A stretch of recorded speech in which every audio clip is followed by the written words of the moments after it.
Welcome in. It is Sunday Night Roundtable. Mr. Lebowski here. And I'm sorry, I'm completely blanking on stuff, and I just absolutely butchered that intro. It's Sunday Night Roundtable, brought to you by Broadway Sports Media. We're happy to have you here. It is just Easton and I today, whatever, this afternoon. Titans with a bounce back win, 37-19 over the Jacksonville Jaguars. And as Buck Rising so eloquently put it on Twitter just now, extending their lead over the rotting AFC South, which is such a very good way to put that. Let's start with the positives. Let's get right to it. And you got to start with Derrick Henry. At 3 TDs, 130 yards, bit of a slow start, but it doesn't even really matter. The man gets it done. He always gets it done against Jacksonville. It really is quite amazing to see. He just has this team, the Jacksonville Jaguars, in this vice grip. Let's start with Henry. He does. I mean, it's kind of telling when it feels like a slow day for him, and then you look down at the stat sheet and it's 3 times 130 yards, right? And of course, he gets it done. A lot of that comes in the fourth quarter, and a lot of his touchdowns came on great drives that set him up to just be able to knock it in there at the end. But of course, he's played really well. I didn't get a chance to look at. Do you have it up in front of you? How many total carries he had today? I know it was almost 30, if not. Yeah, he had 29 actually. Okay. Yeah, I mean, I've been banging this drum. I've been banging this drum a couple weeks now about how entering this big stretch, you want to limit his carries. And today it feels like that's another thing that's really telling about him and the way they've been utilizing him, right? The fact that it feels like it's a softer day for him, and he still had nearly 30 carries.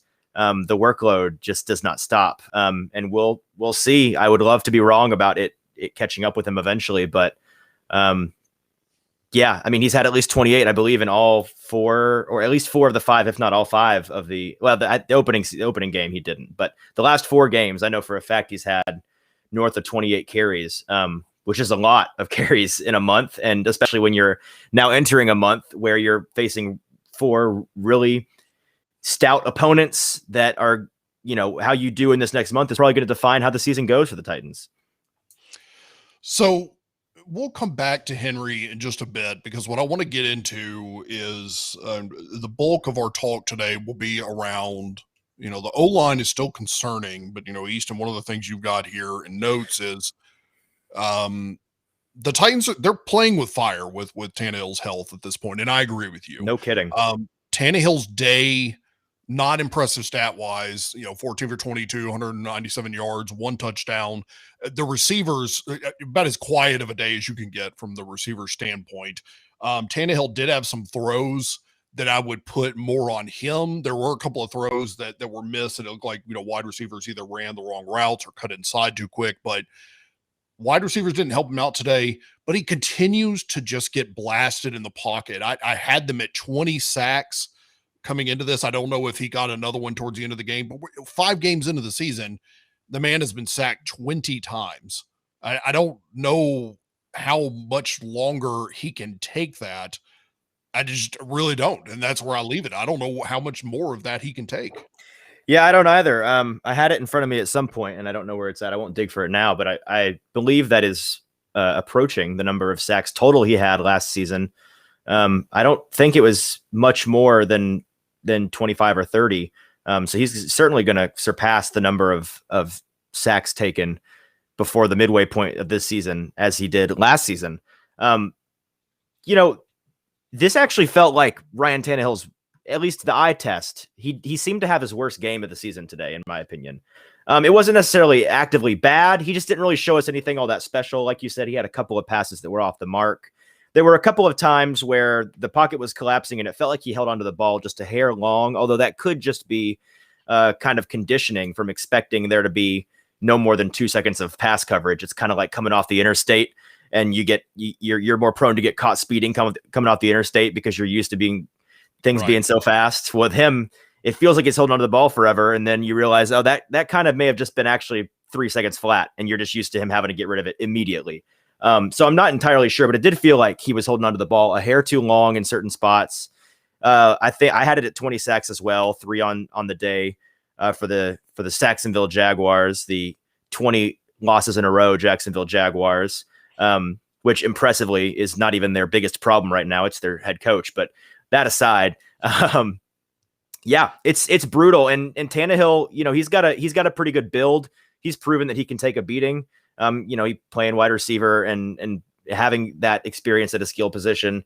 He's not a pocket passer that can't take a lick every now and then, but 20 sacks in 5 games is not sustainable. I mean, I'm Mr. Not Sustainable around here all of a sudden, but that is come on, man. Positivity. I'm usually the optimist, but this is the Titans. This is the Titans just begging for Logan Woodside season is what they're begging for. Yeah.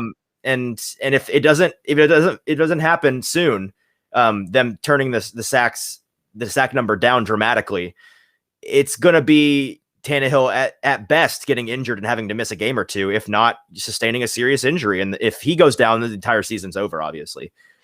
I want to remind everybody watching that if you want to join in on the chat, join us on YouTube or Facebook. The way Twitter has it set up, you're unfortunately able to chat with us through Twitter's viewing aspect. But if you join us on YouTube or Facebook, we can get you in on the chat. Craig points out for us that Tannehill was sacked 24 times last year. So I appreciate you looking that up for us. I mean, 4 more sacks and he's already eclipsing or meeting what he was hit last year. And I know that one more week. Yeah. This time next week. And it's almost a silly point to make, but Ryan Tannehill, along with Derrick Henry, are 2 people you cannot lose on this team. Tannehill especially. And Tannehill he's taken a beating, and the Titans have got to find a way to make this pass protection work. As we say that, you've also got noted here, and something that I pointed out in chat and was kind of tweeting sarcastically about, Saffold with yet another injury and coming out of the game. I mean, that's a problem. Zach, Football and Other F Words, had made a joke last week about, if I have to see one more game with half the O-line rolling around on the ground, grabbing some sort of nagging injury, and they have to miss several plays and they come out or they miss the rest of the game, it is frustrating to see. I don't want to bemoan players getting injured because, I mean, what control of that can you have, right? But the concern is an already thin unit and a unit that's not performing well anyway. You can't take a lot more hits there. Yeah, no, it's definitely not bemoaning the players, and props to Saffold for Roger getting out there and playing through. He seemed to me clearly not been. No player is 100% after the first snap of week 1, but not even close to 100% the last couple of weeks, and it's been evidenced by the fact that he continues to go down mid-game and miss a large bulk of the snaps. I'll be interested to see exactly how many snaps he missed in this game, but it seemed like 40% probably. It seems to be a decent estimate. I'm not sure how much of the game he actually missed, but he seems to be beat up. And like you said, it's not bemoaning the players because they can't really control the injuries. Right. But in terms of, being an objective arbitrator of what exactly is going on with the situation for the Titans, especially at a position group like O-line, which they're struggling so mightily with, it's a concerning trend for him for 2 or 3 times in the last month to miss a large portion of the game due to an injury. And with an O-line that's already so beat up, you really can't afford to lose a guy like him. And I do want to point out to those who have joined us, yes, I'm aware the Titans won. I don't want to give you the impression that this is all of a negative outlook, right? My kind of concern with these, and the reason why I want to address these concerns, is because this is a team that most of the fan base, the team that themselves, have expectations of making a deep run into the playoffs, right? Yes, so I'd like to address this real quick because this is maybe my pet peeve of all pet peeves in terms of the Titans fan base. And here's the fundamental issue. It's expectations. The expectations aren't on the same page, clearly. The team clearly has expectations that they, coming into the season at least, that they were contenders in the AFC and contenders to at least play in the AFC championship game, if not make the Super Bowl this year. The way that they handled the offseason in terms of personnel, the way that they handled press conferences, the way that they've handled themselves week to week, they clearly have expectations that they are in this season for the long haul and that they are not just barely trying to scrape by a terrible division and get a division title and then exit after one game in the playoffs like they did last year. And the expectations from the fan base clearly, and this is understandably so, are lower than that of a team that is supposed to make a deep run, because for the Titans' entire existence, essentially, they have been that team that can't be relied upon to do the things that great teams are supposed to do, right? And great teams handle this game today the way that the Titans handled it. So props to them. I don't want to. It's one of those weird spots where you cannot discount the fact that they won a football game in the NFL, and a win is a win is a win, and that's a great thing against a division rival in particular. No matter how bad they are, getting a win is fantastic and important. But when you have high expectations for this team, and I think it's not unfair, even though they've struggled this year, to continue to have those high expectations, because they seem to continue to have those high expectations for themselves and their personnel on paper. They have earned those expectations based on who they have on this roster. I don't think it's unfair at all for us to say in a game like this, they did what they're supposed to do. But at the end of the day, the big trouble spots, such as the O-line and particularly the O-line and the defensive secondary, didn't show a lot in terms of improvement. And they played a terrible, terrible team and handled them. And they're about to enter a really tough stretch. So looking ahead, they did well in this game. They did what they were supposed to do. But if you are under the impression that what they did in this game is something that you can roll with next week as a Titans fan and knock off the Bills in prime time, I'm afraid you're gravely mistaken. No, incorrect. And that's unfortunately why it seems like the majority of our observations today are going to be on the negative side. It's because the Titans' upcoming schedule, these were supposed to be the two tune-up games, if you want to call them that. Mm-hmm. Titans play the Bills on Monday night, then turn right around and play the Chiefs, and then turn right around and play the Colts, and then play the Rams. So back-to-back road games, another divisional opponent, and then playing an NFC team on the West Coast that is looking fantastic, as I lose Easton, I believe. But I'm still here. No, that's quite all right. So I want to switch to the defensive side of the ball for a moment. It really bothers me that the Titans seem to have trouble making basic tackles. Like going, I mean, for the love of God, there were multiple points in this game where I thought this secondary, the tackling just in general, was doing everything possible to try to keep yet another bad team in the game with them. Yep. What is that? What's going on here? Titans, what in the hell? Tackle. I don't know. It's the thing that definitely stood out from the secondary today, besides them just not being able to cover anybody, right? And it really came to a fever pitch on that one play. I forget which Jacksonville receiver made the catch, but it was a deep shot in the third quarter from Trevor Lawrence. Guy sitting down in the mid to back section of the zone, wide open, and then four guys do their best Three Stooges routine and bump into each other and miss a tackle, and then he plants another guy 6 feet under head first and runs out of bounds, runs the entire length of the field to go out of bounds after 60 some odd yards gained. And that was really where you're like, okay, this play was a good summary of what the secondary was like today. If I had to sum up this entire game, it kind of feels like the summary is better, but not nearly good enough. Right. And that's certainly the case with the secondary today. I'm trying to think of anything positive. Fulton being injured, we'll have to see. He left the game and was deemed out in the fourth quarter. Although at that point you wouldn't have wanted him to come back anyways. So it's yet to be seen whether or not he's got an injury that's significant. If he's not able to go next week or the week after, that's a significant blow to a secondary that's already struggling significantly. We saw Fulton out there a little bit. His biggest highlight of the day was where he got nearly absolutely slaughtered by a guy on the goal line who, if it weren't for a bad pass from Trevor Lawrence, would have walked into the end zone. And, I don't want to be too hard on the guy because these are really his first meaningful snaps he's gotten as a rookie. So, there is a learning curve, but he's a first round draft pick. So again, expectations should be high.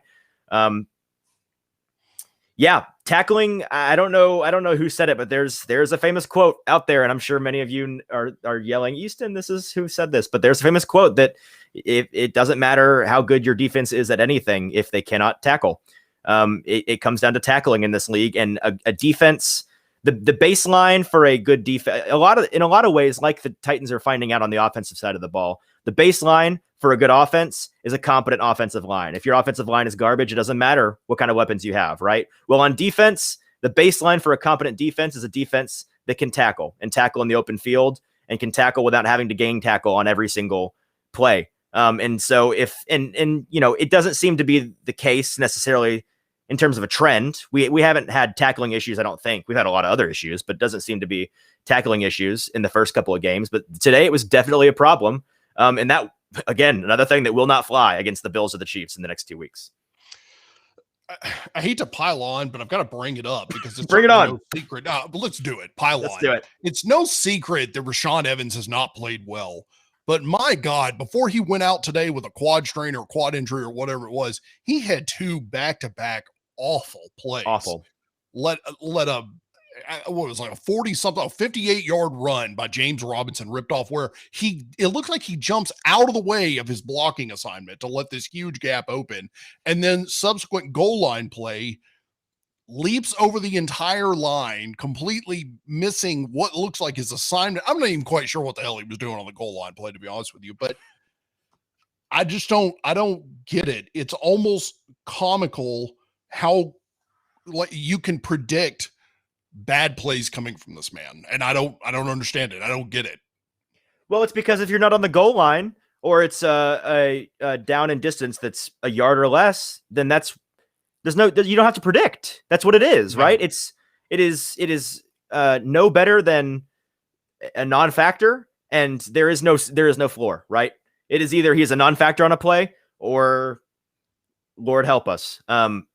The only time he's of any use is on the goal line or in really short down in distance. And so that was an interesting thing this week when Buck Rising from A to Z Sports and 104.5 came out with the report that they were going to start using Jayon Brown in a reserve role, which was not a factor today, obviously, because Brown was moved to the IR on Friday. But when he comes back, it seems like it's going to be Evans and it's going to be David Long running the show as starters at linebacker, and it'll be Jayon Brown coming in occasionally. And that is an interesting choice, to say the least.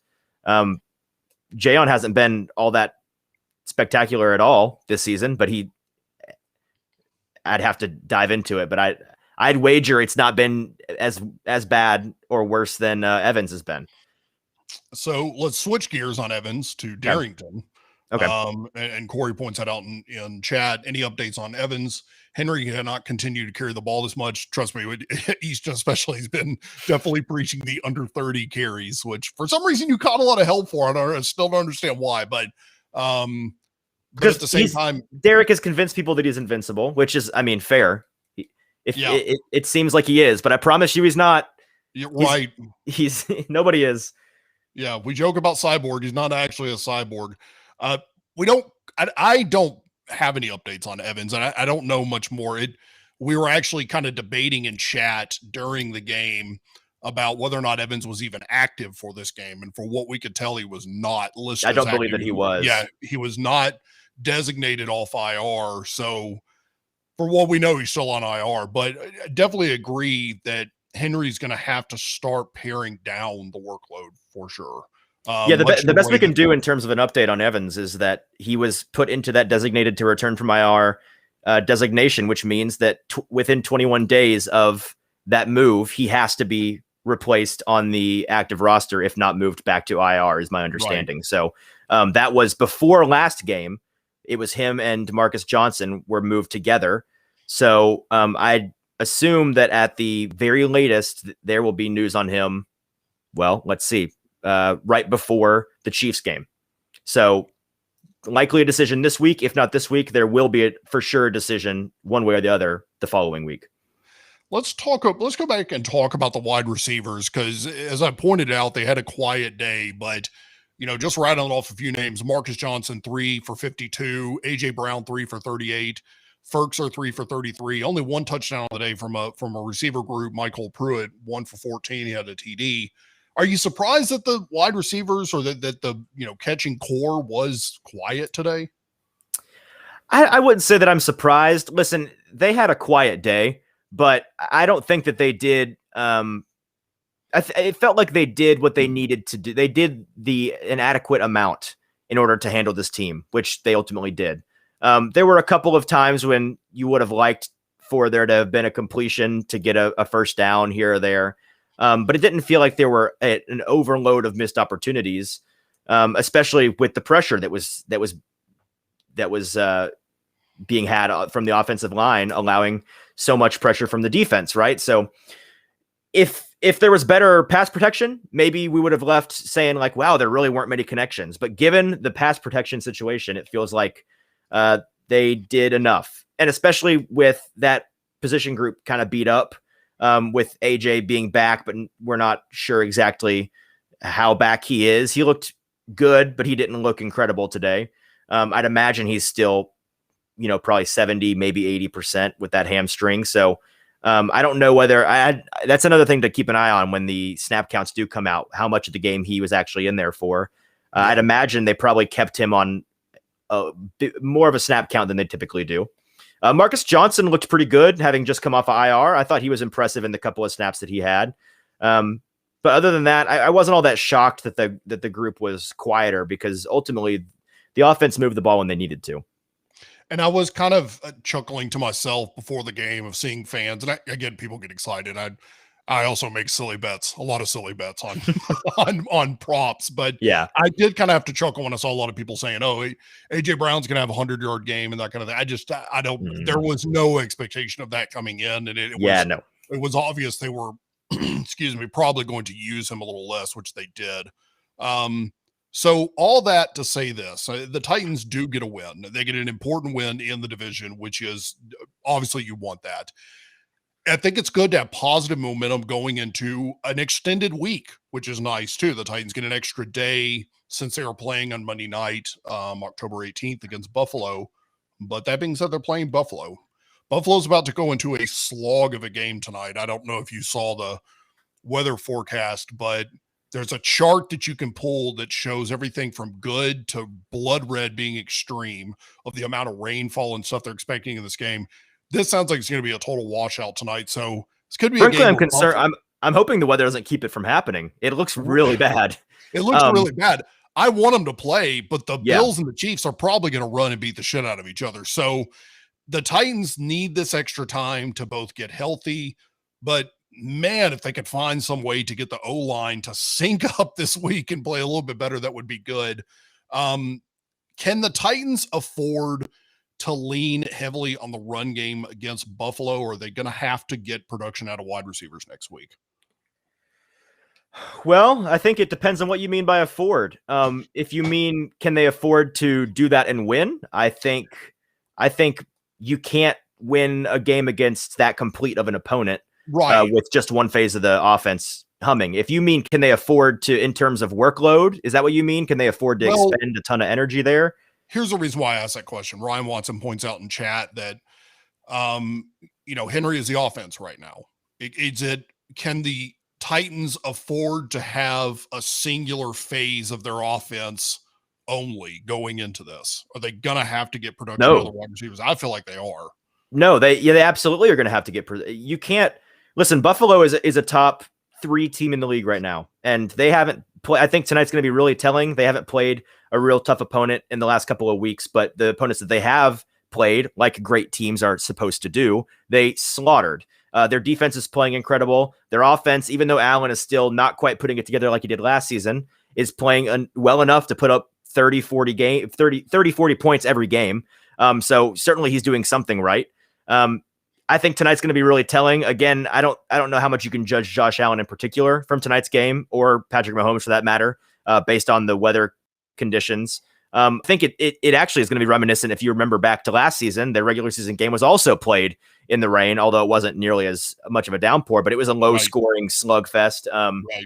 And so you'd hope as a Titans fan, first of all, you should be pulling for the Bills tonight, because the last thing you want to do is have to play a Bills team that's ticked off after losing a close game, or even worse, a Bills team that just got murdered. If they get murdered, good luck. Because the Bills are coming in. I don't mean to interrupt you. The Bills are coming in looking for blood tonight, because I guarantee they all remember that AFC Championship game and they want revenge. And someone kept tweeting out the image of or the video of Stephon Diggs was the only one standing on the field watching Kansas City celebrate the AFC Championship game.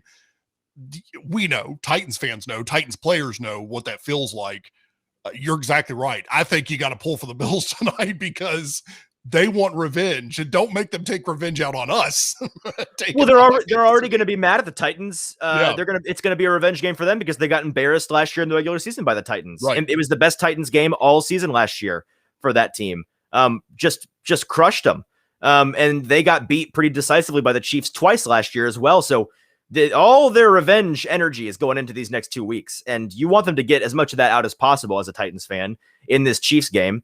The last thing you want is for all of it to roll over to the Titans game, especially when it's going to be in a big spot on national TV. But that was kind of a tangent from the main point of against a really stout opponent like the Bills clearly are, regardless of how tonight goes, unless they just get murdered and have a bunch of injuries, then it changes the picture, obviously. But assuming they are the Bills tonight and they play a close game, win or lose, you can't afford, if you're the Titans, to only have one. You can't afford to have any phase of the ball not contributing in some capacity. It doesn't have to be humming on all cylinders all around every phase, but especially on offense, when every team in the league and probably every team in the CFL and every international team in the world at this point is aware that Derrick Henry is a bad dude. There's no secret. There's no hiding the ball on the fact that he's going to be the one, just like every game we've seen so far this season. Defenses, their game plan has been pinning a picture of Derrick Henry to the wall on Monday morning and saying, we stop him and make anybody else do it. And this Bills defense, especially their run defense, has looked really, really impressive to start the season. Really impressive.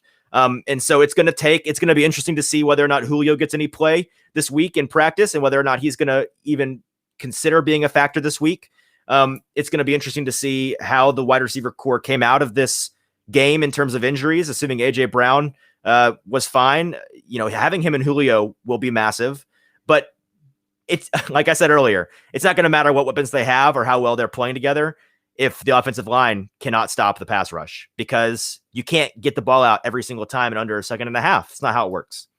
Yeah. Titans need to, they need to have a week where the injury report does look like an unabridged version of War and Peace. I mean, like it needs to have hopefully as minimal names as possible. Yes. I'll start to kind of wrap it up on this note because I do like this comment in chat by Chris Flint. And again, thank you all for joining in chat. You can watch us on YouTube and Facebook if you want to participate in chat. Clint points out the Titan season at this point is survive early and peak late. Now, most sports, obviously, you want to peak at the right time to go hot into the playoffs. We get that, and we want that too. The Titans have struggles, and we're going out of our way to pick out and to point out. I will make this comparison, and blast me if you want for doing this, but Tampa Bay didn't look good early in the season last year, and at all they were sluggish. Now they didn't have quite the concerns and the problems that the Titans have had up to this point, but they certainly did not look like a Super Bowl caliber team, and kind of maybe limped is not the right word, but their path to the playoffs was not the typical Tom Brady completely dominated division, and waltz in. So the discussion for the entire first half of the season around the Bucs was whether or not they'd get a wild card spot. Yeah, whether they'll get a wild card spot. Was it a mistake for Tom to go to Florida? Can he throw the long ball anymore? I mean, the typical stuff that pundits like to come up with when a team's not playing that great. So you're exactly right. Survive early, peak at the correct time. The Titans do need to start to find a way to get their core players together to find a peak. But part of that also goes back to how we started this conversation around you can't let Tannehill get killed. So Titans play Buffalo on Monday night. Again, they get an extra day to kind of heal up and get things together for this week. Before we cut out, final thoughts on this game to you, sir. My final thoughts on this game. Listen, this goes out to any of you guys out there looking for positivity, and I totally sympathize. I am usually the optimist. I find the positive things in everything. I'm having to force myself to be not negative, but more realistic in these circumstances, because again, the expectations have shifted for this team. They should have shifted, and they have shifted. The positive thing I can say about this game is that a great team in this situation beats this Jacksonville team by a comfortable amount and cruises to a win. And that is what the Titans did today. There were things in terms of small scale hiccups in certain spots on the O-line and the secondary in particular that are concerning, but zoom out and the Titans handled this game from the beginning, from taking that early lead and not ever giving it back. And so they did what a great team was supposed to do in this game. At the end of the day, the box score justifies them as the clear winner of this game. They beat a bad team handily. So that's the optimism. What they were supposed to do, they accomplished. And it feels like that's the first time. No, not feels like. That is the first time this year where they have had expectations going into a game and met them. And so props to the Titans for that. That's great. But going into these next 4 weeks, you've set yourself up not as well as you could have, because as well as you could have would be 4-1 right now after 2 cupcake weeks against the Jets and the Jags, going into a tough 4-game stretch, giving yourself a 3-game buffer. But moving on from the Jets disaster, you set yourself up well. You have a winning record going into this 4-game stretch where, again, like you said, survival mode has to be the mentality. If you can get out of the next 4 weeks 2-2 and remain a game above 500, looking at the rest of the schedule, after those 4 games, you get Saints, Texans, New England, and then a bye, and then Jags, Steelers. So that's 6 weeks after this next 4-week stretch where you obviously no week is an off week in the NFL, but you get a significant downgrade in quality of opponent. And so if you can enter that stretch with a winning record, then I think you're in really great shape as the Titans, all things considered. If you can enter that stretch 1 game under 500, things aren't all lost. If you lose the next 4 games outright, yeah, that almost goes unsaid. Yeah, that almost goes unsaid. Well, yeah. The Titans start that journey next week. Buffalo comes to Nissan Stadium, Monday Night Football. Prime time, baby. Prime time right here in Nashville. So appreciate you all tuning in, as always. It's Sunday Night Roundtable, brought to you by Broadway Sports Media. Again, you can join us on Facebook and YouTube for the chat. And thank you all for joining us, as always. We will see you next week.